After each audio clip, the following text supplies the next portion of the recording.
Baghdad شریف میں ایک غریب موچی رہا کرتا تھا۔ اس موچی کی یہ خواہش تھی کہ موت آنے سے پہلے اللہ مجھے حج کی سعادت عطا کرے۔ وہ موچی حج کے لیے جانا تو چاہتا تھا لیکن اس کی حیثیت نہیں تھی۔ وہ چاہتا تھا کہ وہ خانہ کعبہ کا طواف کرے، گنبد خضرا کی زیارت کرے، لیکن وہاں تک جانے کے لیے اس کے پاس اسباب نہیں تھے۔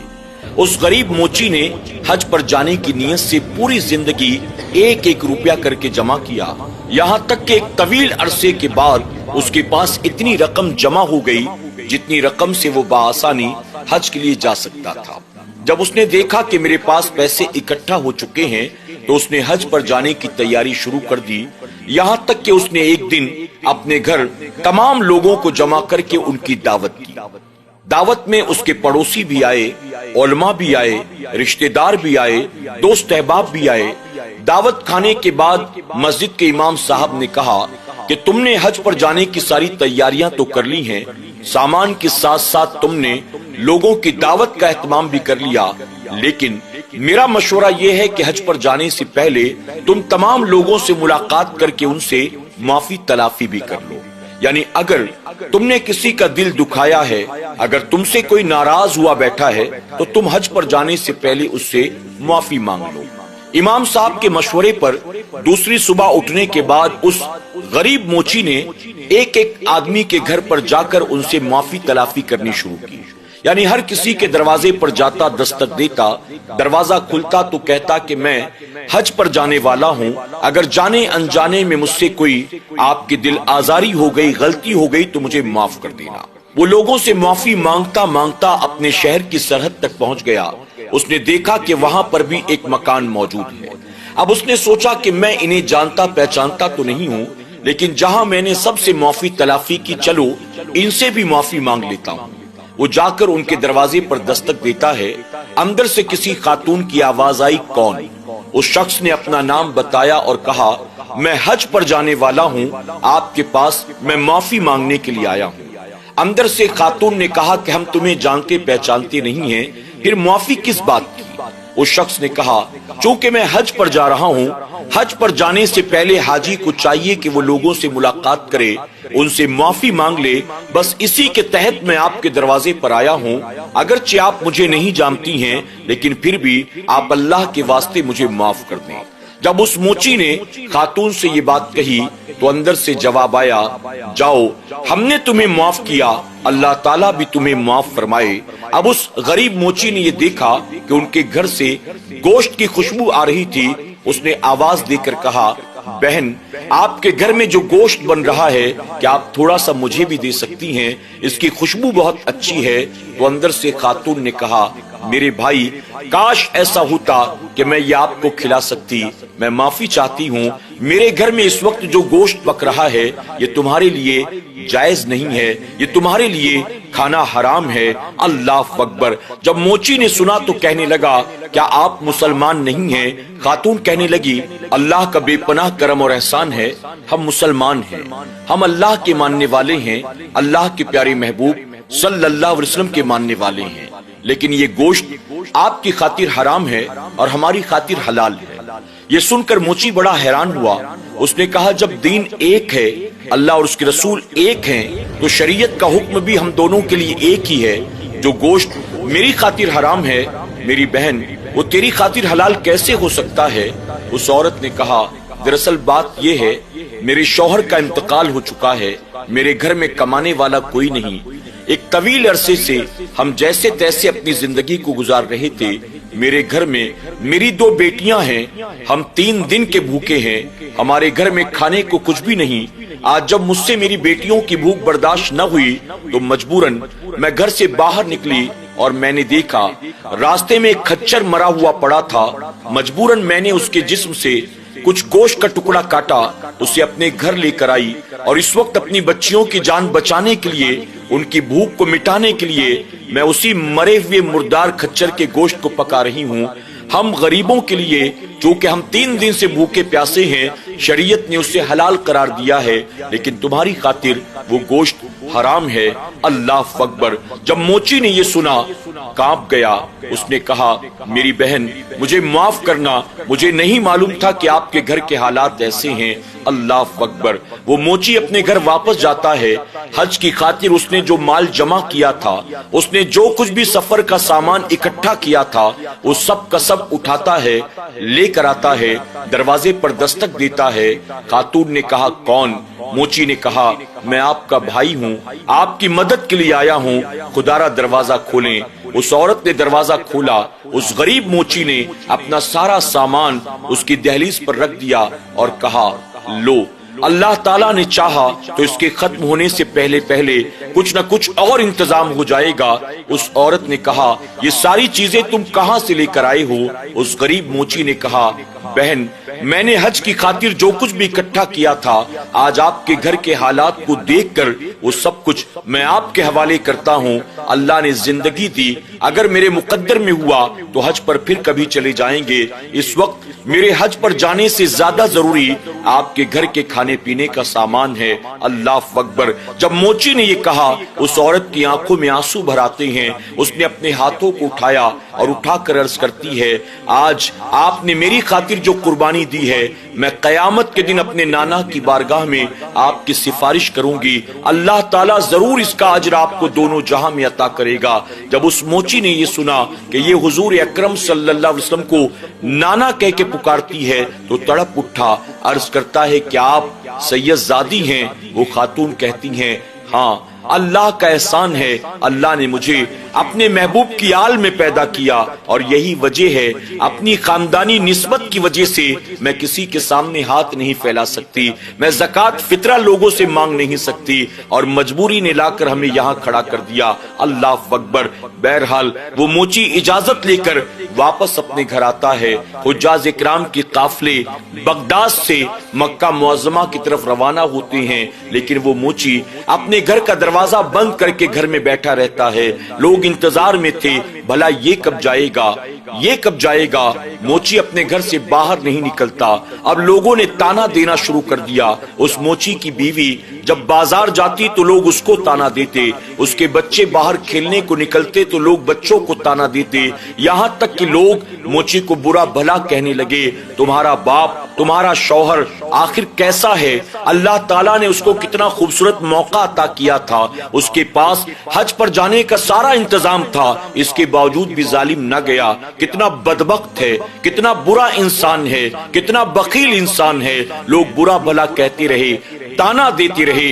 وہ موچی اپنے گھر کے دروازے کو بند کر کے گھر میں بیٹھا رہا، روتا تھا، رب کی بارگاہ میں دعائیں کرتا تھا، لیکن اس کے باوجود اس نے کسی کو اف تک نہ کہا۔ حج کا موقع آتا ہے، مکہ معظمہ میں پوری دنیا سے حجاج اکرام کے قافلے پہنچے۔ ان آنے والوں میں خواجہ بختیار کاکی رحمت اللہ تعالی علیہ بھی تھے۔ آپ اپنے مریدوں اور شاگردوں کے ساتھ مکہ معظمہ پہنچے تھے۔ حج کے ایام شروع ہو گئے۔ حجاج اکرام ایک ایک کر کے حج کے ارکان کو ادا کر رہے تھے، یہاں تک کہ جب وہ لوگ حج سے فارغ ہو گئے، خواجہ بختیار کاکی رحمت اللہ تعالی کے مریدوں نے کہا حضور اب واپسی کا وقت قریب ہے، آپ ہمارے ساتھ چلیں تاکہ ہم اپنوں کے لیے کچھ تحفہ وغیرہ خرید لیں، کچھ کھجوریں، زمزم لے لیں۔ اس پر خواجہ بختیار کاکی نے فرمایا مجھے کوئی خریداری نہیں کرنی، تم لوگ جاؤ، میں خانہ کعبہ کے پاس جاتا ہوں، میں اللہ کی بارگاہ میں دعا کرنے کے لیے جا رہا ہوں۔ یہ کہہ کر خواجہ بختیار کاکی رحمت اللہ تعالی خانہ کعبہ کے سائے میں آ کر بیٹھ گئے، اللہ کی بارگاہ میں ہاتھ اٹھا کر دعائیں مانگ رہے تھے۔ آپ فرماتے اچانک میں نے دیکھا آسمان سے دو فرشتے اترتے ہیں، خانہ کعبہ کے قریب آ کر کھڑے ہو گئے۔ ایک فرشتے نے دوسرے فرشتے سے کہا تمہیں پتا ہے اس سال اللہ تعالیٰ نے تمام حجاج اکرام کے حج کو قبول کر لیا؟ تو دوسرے نے کہا اس سال کتنے لوگوں نے حج ادا کیا ہے؟ پہلے فرشتے نے کہا اس سال 2 لاکھ لوگوں نے حج کو ادا کیا، اور اللہ نے ان تمام 2 لاکھ لوگوں کے حج کو قبول فرما لیا۔ اس پر اس فرشتے نے حیرت سے کہا اچھا ان تمام 2 لاکھ لوگوں کے حج کو اللہ نے بھلا کیسے قبول فرمایا؟ اس پر فرشتہ جواب دیتا ہے اللہ کا ایک نیک بندہ جو بغداد میں رہتا ہے، بہت غریب ہے، موچی ہے جو حج پر آنا چاہتا تھا وہ حج پر نہ آ سکا، اللہ نے اس کی برکت سے اس سال تمام لوگوں کے حج کو قبول کر لیا۔ اللہ اکبر۔ خواجہ بختیار کاکی رحمت اللہ تعالی فرماتے ہیں جب میں نے یہ سنا تو مجھے بڑا تعجب ہوا، میں نے فرشتوں کے قریب جا کر کہا فرشتوں مجھے بلا بتاؤ تو صحیح آخر وہ اللہ کا نیک بندہ کون ہے جو حج پر آنا چاہتا تھا حج پر نہیں آ سکا، اس کے باوجود اللہ نے اس کی برکت سے سب کے حج کو قبول کر لیا، وہ ہے کون، کہاں رہتا ہے، میں اس سے ملاقات کرنا چاہتا ہوں۔ خواجہ بختیار کاکی رحمت اللہ تعالی مکہ معظمہ سے سفر کرتے ہوئے بغداد شریف پہنچتے ہیں۔ آپ بغداد شریف میں اس موچی کے علاقے کو تلاش کرتے ہیں، آپ وہاں جا کر اس کا پتہ ڈھونڈتے ہیں اور پھر دروازے پر دستک دیتے ہیں۔ اندر سے موچی نے پوچھا کون ہے؟ آپ نے فرمایا میں بختیار کاکی ہوں، ہندوستان کا رہنے والا ہوں، اس وقت مکہ معظمہ سے حج ادا کر کے تم سے ملاقات کرنے کے لیے آیا ہوں۔ موچی نے گھر کا دروازہ کھولا اور کھول کر کہا آپ مجھ سے ملاقات کرنے کے لیے آئے ہیں، آخر کیا بات ہے؟ اس پر خواجہ بختیار کاکی نے کہا اے اللہ کے بندے مجھے بتا آخر تو نے وہ کون سا نیک عمل کیا کہ جس کی وجہ سے اللہ تعالیٰ نے اس سال تمام حجاج اکرام کے حج کو قبول فرما لیا۔ یہ سن کر موچی کی آنکھ میں آنسو بھر آتے ہیں، وہ کہتا ہے خدارا یہ بات آپ کسی کے سامنے نہ کریے گا، لوگ مجھے پہلے ہی تانا دے رہی ہیں، لوگ مجھے پہلے ہی برا بھلا کہہ رہی ہیں، اگر کسی نے یہ بات سن لی تو لوگ مجھے دیوانہ کہیں گے، لوگ مجھے پاگل اور مجنوں کہنا شروع کر دیں گے۔ خواجہ بختیار کاکی فرماتے نہیں میں جو کچھ کہہ رہا ہوں یہ بات بالکل صحیح ہے، میں نے خود خانہ کعبہ کے سائے میں فرشتوں سے یہ بات اپنے کانوں سے سنی ہے، لیکن اس موچی کو اس بات پر یقین نہ ہوا۔ خواجہ بختیار کاکی نے اس سے ملاقات کی، آپ نے اسے مبارکباد دی، آپ نے فرمایا مجھے بتا تو صحیح تو نے وہ نیک کام کون سا کیا؟ وہ غریب موچی کہتا ہے میرے پاس کوئی نیکی نہیں ہے، البتہ میں نے ایک کام ضرور کیا ہے، میں نے حج پر جانے کے لیے جو پوری زندگی پیسہ جمع کیا تھا، میں نے سفر حج کا جو سامان اکٹھا کیا تھا، ایک غریب سیدہ زادی کو دیکھ کر ان کی بچیوں کی بھوک کو دیکھ کر میں نے اپنا وہ سب کچھ ان کے حوالے کر دیا ہے۔ خواجہ بختیار کاکی نے جب سنا آپ نے اس موچی کو اپنے سینے سے لگایا، اس کی پیشانی کو چوم کر آپ نے فرمایا یقیناً یہی تیری وہ نیکی ہے کہ جس کی برکت سے اللہ نے اس سال 2 لاکھ لوگوں کے حج کو قبول فرما لیا، تجھے بہت بہت مبارک ہو۔ یہ کہہ کر آپ اجازت لیتے ہیں، وہاں سے رخصت ہوتے ہیں۔ جب غریب موچی رات اپنے بستر پر سو رہا تھا، اس کے خواب میں اللہ کے پیارے محبوب صلی اللہ علیہ وسلم تشریف لاتے ہیں۔ جب اس نے حضور اکرم صلی اللہ علیہ وسلم کو دیکھا، ادب سے سلام کرتا ہے۔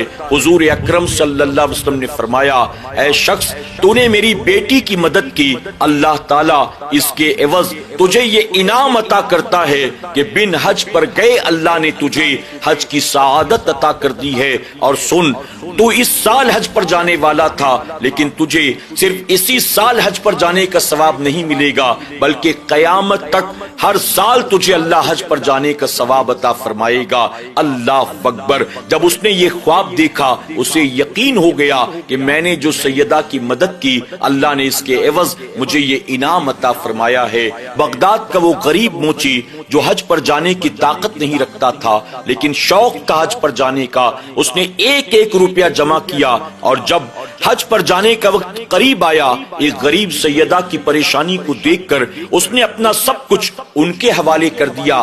اللہ تعالیٰ نے اس کی اس قربانی کو ایسا قبول کیا کہ اللہ نے بن حج پر گئے اسے حج کی سعادت بھی عطا کر دی، اور اس کی اس نیکی کی برکت سے اللہ نے تمام حجاج اکرام کے حج کو بھی قبول فرما لیا، اور اسے قیامت تک اللہ ہر سال حج کا ثواب بھی عطا فرمائے گا۔ آج ہمارے معاشرے میں بہت سے ایسے لوگ موجود ہیں جن کو اللہ نے مال و دولت عطا کیا ہے، انہوں نے کئی بار حج ادا کر لیا، وہ ہر سال کئی بار عمرہ بھی کرتے ہیں، لیکن کیا کبھی انہوں نے خود آگے بڑھ کر کسی سید زادی کی، کسی سید کی مدد کرنے کی کوشش کی، اپنی مسجد کے غریب امام کی، غریب مؤذن کی، کسی بیوہ کی، کسی یتیم کی، کسی بیمار کی، کسی کمزور کی، کسی پریشان حال کی مدد کرنے کی کوشش کی۔ وہ تو صرف اس کوشش میں لگے ہوئے ہیں کہ کل لوگ کہیں فلاں صاحب نے 18 حج ادا کیے، فلاں صاحب نے 60 عمرہ ادا کیے،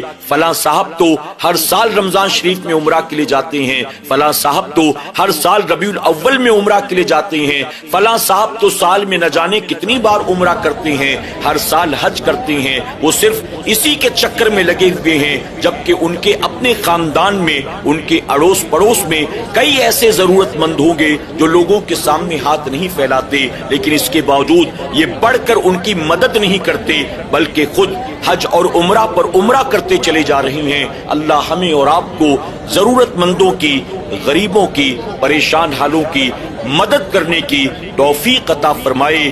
یقیناً حج کریں گے اللہ ثواب عطا فرمائے گا، لیکن کچھ ایسے بھی اللہ کے نیک بندے ہیں جو اخلاص کے ساتھ غریبوں کی مدد کرتے ہیں، اور اللہ بن حج پر گئے انہیں حج کی سعادت عطا کرتا ہے۔ اللہ ہمیں اور آپ کو ایسی کہانیوں سے سبق حاصل کرنے، اپنی سوچ اور فکر کو بدلنے کی توفیق عطا فرمائے۔ آمین یا رب العالمین۔